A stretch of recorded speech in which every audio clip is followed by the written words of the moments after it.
তাদের সাথে যোগাযোগ করে নিপুণ আপু আমাদের এই প্যানেল আবার সক্ষম হয়েছে যে এবার আমরা ওই সংগঠন আমরা মিলেমিশে একসাথে নির্বাচন করতে পারবো সে আগের মতো।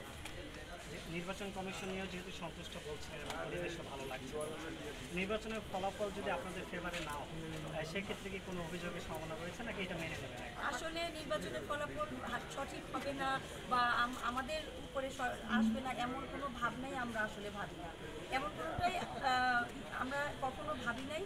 তো যারা আসবে তারা অবশ্যই যোগ্য ব্যক্তি আসবে। এজন্য আমি ভোটার ভাইদের কাছে একটি কথা বলবো, সম্মানিত ভোটারগণ, আপনারা এবার অন্তত দেখে শুনে বুঝে একটি ভোট দিবেন, কারণ আপনার একটি ভোট অনেক অনেক মূল্যবান। আপনারা এমন কাউকে আনবেন না যারা আসার পরে আমাদের ভোটাধিকার ছিনিয়ে নেয়।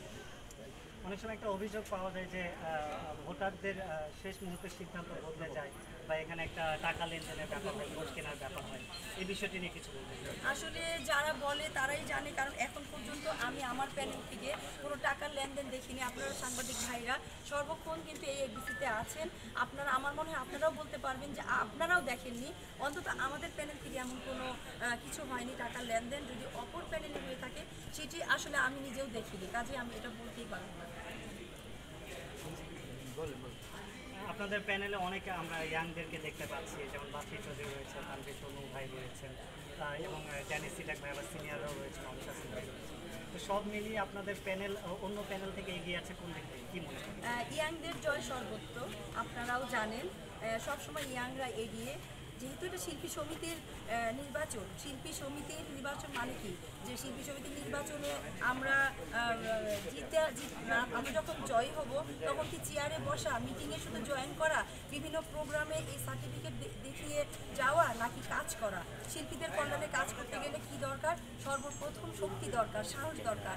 আর এটা সব থেকে এগিয়ে থাকবে যারা ইয়াং জেনারেশন আছে। এটা ভেবে চিনতে নিপুণ আপু যারা আছে কমিটি, তারা সিদ্ধান্ত নিয়েছে যে অবশ্যই ইয়াং জেনারেশন আসা উচিত, যারা সবসময় মাঠে মানুষের সাথে কাজ করবে, শিল্পীদের কল্যাণে কাজ করবে, শিল্পীদের পাশে থাকবে, শিল্পীদের দুঃখ দুর্দশা শুনবে, অবশ্যই শিল্পীদের একজন ভালোবাসার ভালোবাসার কমিটিতে ভালোবাসার মানুষ থাকবে।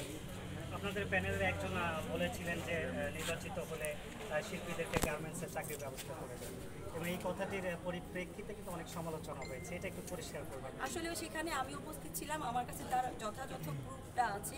সেই হেলেনা জাহাঙ্গীর আপু এইভাবে কথাটা বলেনি, বলেছে আমি শিল্পীদের কল্যাণে আমি আসছি, যদি কারো মনে হয় যে তার দরকার, চাকরি দরকার, তখন আমি তাকে দিতে পারবো। এটার মানে কিন্তু এই না যে যারা শুধু অভিনয় করবে তারা শুধুই অভিনয় করবে। তাহলে অনন্ত জলিল ভাই আজকে একটা গার্মেন্টসের মালিক, তাহলে তার তো উচিত গার্মেন্টসের সব বিজনেস বাদ দিয়ে সে তো শুধু শিল্পী সমিতির মধ্যে থাকা।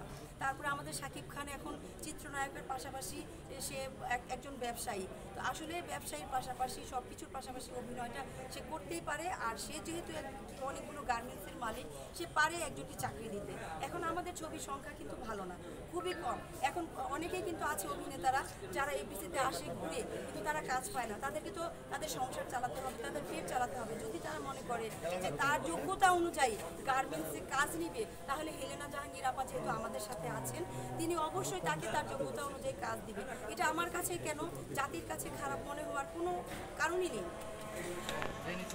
বলছে এবার নির্বাচিত জয় হলে সে হসপিটালে তারপর স্কুল খুলে দেবে, হসপিটাল খুলবে, যে এবিসিতে যে মিডিয়াতে যারা কাজ করছে তাদের উন্নয়নের জন্য, সেই বিষয়টি যদি ড্যানি সিটাক ভাই এমন কোনো কথা বলে